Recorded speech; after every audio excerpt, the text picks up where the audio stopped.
जीव हमारी जाति है, मानव धर्म हमारा।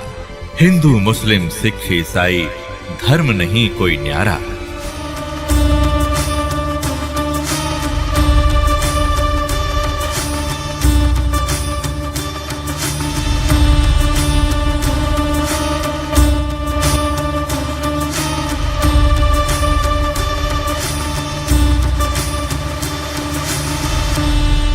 अब इन्होंने क्या कहना चाहा है, अब देखो कमाल कर दिया। इन लोगों ने ये भी नहीं सोचा तुम रेफरेंस क्या लेने जा रहे हो, हजरत मोहम्मद की बेइज्जती कराना चाहते हो या इसकी कोई इज्जत रखना चाहते हो। इन्होंने जिन जिन मंत्रों का हवाला दिया है अब भविष्य पुराण से उसको स्पष्ट करते हैं। देखिएगा, ये है भविष्य पुराण, ये हम पढ़ रहे द्वितीय खंड में 2 पर्व हैं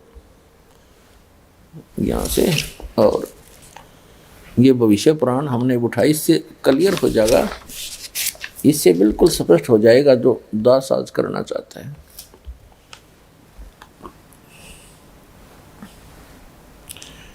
ये यहाँ से छपी है। अब इन मुसलमान भाइयों ने तो ये सिद्ध करने की चेष्टा की है कि हजरत मोहम्मद जी के बारे में भविष्य पुराण में भी वर्णन है कि वो वहाँ आएगा और एक बहुत अच्छे धर्म की स्थापना करेगा। यानी क्योंकि ये मुसलमान धर्म को सबसे अच्छा धर्म मानते हैं, जो कहते इससे अच्छा कोई धर्म ही नहीं है।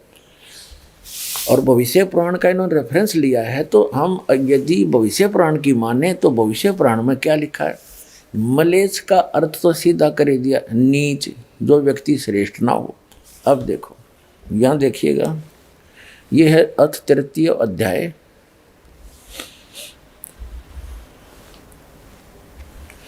ये कलयुग का प्रकरण चल पड़ा है। कलयुग के अंदर 3रा अध्याय है ये देख 3रे अध्याय का इन्होंने वैसे यहाँ से शुरू किया है, ये 5 से यहाँ से लेते हैं। अब यहाँ से शुरू किया था, यहाँ पढ़ेंगे हम, यहाँ तक कि 10वें राजा भोज के समय मर्यादा इस बोतल पर नाम मात्र रह गई थी। उस बलि राजा ने मर्यादा को नष्ट भ्रष्ट देखकर दिग्विजय के लिए प्रस्थान किया, जिसमें 10 सैंसर सेना के साथ कालिदास भी थे, 10,000 सेना थी। अन्य ब्राह्मणों को भी साथ रखकर वह राजा सर्वप्रथम सिंधु नदी के पार पहुंचकर गांधार प्रदेश के मलेच्छों यानी नीचों और कश्मीर के नारव दुष्टों पर विजय प्राप्ति पूर्वक उनके कोष खजानों को दंड रूप में अपनाते हुए आगे बढ़ा। उसी समय मोहम्मद नामक मलेच्छों यानी नीचों का आचार्य गुरु अपने शिष्यों समेत प्रचार कर रहा था। राजा भोज भी मरुस्थल प्रदेश में स्थित शिव की पूजा पंचगत्यों समेत गंगाजल एवं चंदन आदि से संपन्न करके उसकी स्तुति करने लगे। अब देखो, अब भविष्य पुराण तो कह रहा है कि राजा भोज उस मरुस्थल के अंदर स्थित एक शिव मंदिर था, महादेव का मंदिर, उसमें महादेव की स्तुति करने लगा, नहा धो का अच्छी तरह। डॉक्टर जाकिर नाइक ने इसी संबंध में इसी भविष्य पुराण का रेफरेंस देकर कहा है कि राजा भोज मोहम्मद की पूजा कर रहा था नहा धो के। वाह रे वाह। ये देखिएगा, हम यहाँ पढ़ रहे हैं, हमने यहाँ से इनकी संस्कृत आपको दिखाई थी, ये यहाँ से शुरू किया था, यहाँ तक था। ये देखो, नरपश्च महादेवम, ये महादेव हैं। इस महादेव के विषय में बात की, पंचगव्यम तो गंगा जल च, ये है हिंदी महादेव। और ये वो कर रहा था मोहम्मद के बारे में, क्या बोला, मोहम्मद की पूजा करी। यहाँ लिखा है उसी समय मोहम्मद नाम का एक मलेच्छों का आचार्य यानी गुरु, मुसलमानों का गुरु, अपने शिष्यों समेत प्रचार कर रहा था। राजा भोज भी मरुस्थल प्रदेश में स्थित शिव की पूजा पंचगव्य समेत गंगा जल एवं चंदन आदि से सुसंपन्न करके उनकी स्तुति करने लगे। ये लोग मोहम्मद की स्तुति कर, ये तो शिव की उस मंदिर में राजा भोज भी मरुस्थल प्रदेश में स्थित शिव जी की पूजा करने लगा। अब देखो राजा भोज बोले मरुभूमि के निवासी गिरिराजपति, ये तो महादेव जी के बारे में स्तुति करा गिरिराजपति, उसने पर्वतराज लिख दिया।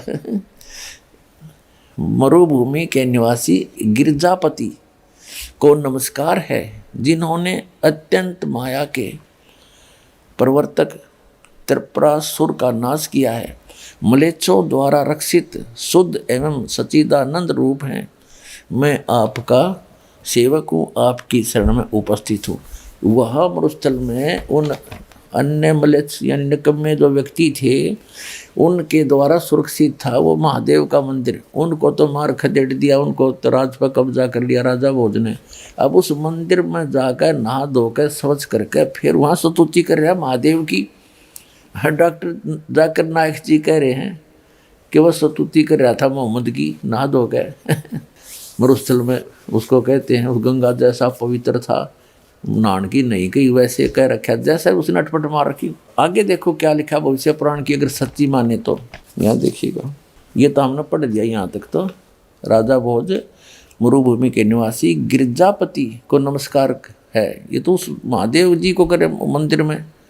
मैं आपका सेवक हूँ, आपकी शरण में उपस्थित हूँ। और ये कह रहे हैं कि राजा भोज ने भी हजरत मोहम्मद जी की शरण दी। अरे भलाओ थारा, कम से कम साची तो बोल दो। इस डॉक्टर जाकिर नाइक जी ने तो कसम खा रखी है, जो कहूँगा झूठ कहूँगा, झूठ के अतिरिक्त कुछ नहीं कहूँगा। अब देखिएगा आगे भविष्य पुराण में चल रहे हैं हम। 386 हमने 385 पढ़ लिया, 385 पृष्ठ अभी आपको दिखाया है। और प्रति सर्ग पढ़ो, अध्याय 3 और खंड 3 यो आपने यहाँ तक पढ़ लिया। मैं आपका सेवक हूँ, आपकी शरण में उपस्थित हूँ, क्योंकि ये तो महादेव के बारे में कहा है। राजा भोज भी मरुस्थल प्रदेश में स्थित शिवजी की पूजा इस तरह सारा कुछ करके संपन्न करके अपनी स्तुति करने लगा। क्या कहा राजा भोज बोले मरुभूमि के निवासी गिरजापति को नमस्कार है, उस महादेव की मूर्ति का आगे कह रहा था, जिन्होंने अत्यंत माया के प्रवर्तक त्रिपुरासुर का नाश किया, मलेच्छों द्वारा रक्षित एवं सच्चिदानंद रूप हैं। मैं आपका सेवक हूँ, आपकी शरण में उपस्थित हूँ। राजा भोज तो कह रहे हैं भगवान शिव को, महादेव को, और ये कह रहे मोहम्मद को नमस्कार करके उसकी शरण में आ गया। ये देखो अब 386 पर आ गए हम, वही प्रति सर्ग पढ़ो। अब हम 386 पृष्ठ पर आ गए हैं भविष्य पुराण में, प्रति सर्ग पढ़ो। और यहाँ देखो ये सारा कुछ पढ़ लेते, 30 ऋतुआ यहाँ पढ़ लेते हैं। सूत जी बोले इस स्तुति को सुनकर शिव जी ने राजा से कहा, भोजराज आप महाकलेश्वर स्थान के वाहिक नामक भूमि प्रदेश में जाइए। वह भूमि मलेच्छों द्वारा दूषित हो रही है। उस भीषण वाहिक प्रांत में आर्य धर्म नहीं है। वहाँ बलि दैत्य से प्रेषित यही त्रिपुरासुर पुनः आ गया है, जिस महामायावी को मैंने भस्म कर दिया था। वह अयोनि से उत्पन्न श्रेष्ठ एवं दैत्य वंश का वर्धक है। मोहम्मद उसका नाम है। भगवान शिव बोले भोज राजा से कि इस स्तुति को सुनकर शिव ने भोज राजा से कहा कि भोजराज आप महाकलेश्वर स्थान के वाहिक नामक भूमि प्रदेश में जाएं। वह भूमि मलेच्छों द्वारा दूषित हो रही है, नीचों द्वारा। उस भीषण वाहिक प्रांत में आर्य धर्म नहीं है। वहाँ बलि दैत्य को प्रेषित यही त्रिपुरासुर पुनः आ गया है, जिस मायावी को मैंने भस्म कर दिया था। वह अयोनि से उत्पन्न श्रेष्ठ एवं दैत्य वंश का वर्धक है। राक्षस दैत्य माने राक्षस वंश का वर्धक है, और उसका मोहम्मद उसका नाम है, जो सदैव पिशाच कर्म ही करता रहता है। अतः योनि से उत्पन्न श्रेष्ठ एवं दैत्य वंश का वर्धक है। ये उन पिशाचों में, इन मलेच्छों में श्रेष्ठ है, और दैत्य वंश का राक्षस वंश का वर्धक है। और मोहम्मद उसका नाम है, महामद, जो सदैव पिशाच कर्म ही करता रहता है। अतः राजन तुम इस धूर्त एवं पिशाच के प्रदेश में मत ठहरो, मेरी कृपा से तुम्हारी शुद्धि हो जाएगी। इसे सुनकर राजा अपने देश के लिए चल दिए। अपने शिष्यों समेत मोहम्मद भी सिंधु नदी के तट पर आया। उस कुशल मायावी ने प्रेम भाव से राजा से कहा, महाराज आपके देव मेरे दास हैं। नरप देखिए मेरा उत्तिष्ट भोजन करते हैं।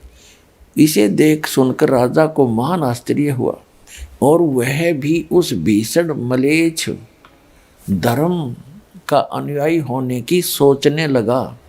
उस समय कालिदास ने क्रुद्ध होकर मोहम्मद से कहा कि धूर्त, राजा को मोहित करने के लिए यह तुम्हारी माया है, अतः तुम ऐसे दुराचारी एवं वाहिक के अधम का मैं वध कर दूंगा। इतना कहकर वह ब्राह्मण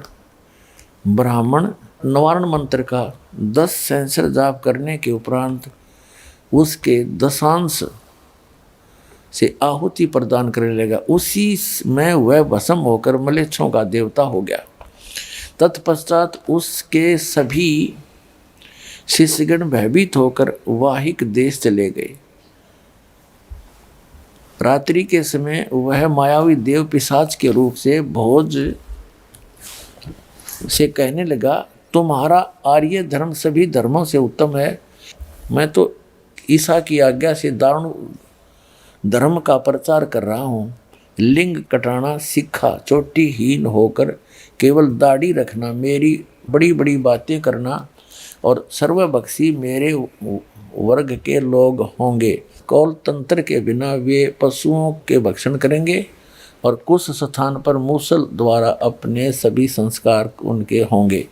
इसलिए यह मुसलमान जाति धर्म दूषक कही जाएगी। धर्म दूषक माने धर्म का नाश करने वाली। यह मुसलमान जाति धर्म दूषक कही जाएगी। इस प्रकार पैशाच धर्म मैं विस्तृत करूँगा। इतना कहकर वह चला गया और राजा भी अपने घर लौट गए। अपने आत्माओं, यदि भविष्य पुराण को ही मुसलमान प्रवक्ता डॉक्टर जाकिर नाइक जी सत्य मानते हैं तो आपके सामने ये भविष्य पुराण भी रूबरू कर दी। अब आप निर्णय ले लेना ये क्या कहना चाह रहे थे हजरत मोहम्मद के विषय में और भविष्य पुराण क्या बता रही है उसके विषय में। वो कैसे धर्म को चलाएगा, उसमें क्या क्या क्रिया होंगी, ये आपने पढ़ ली। अब इसके ऊपर ज़्यादा टिप्पणी दास नहीं करेगा।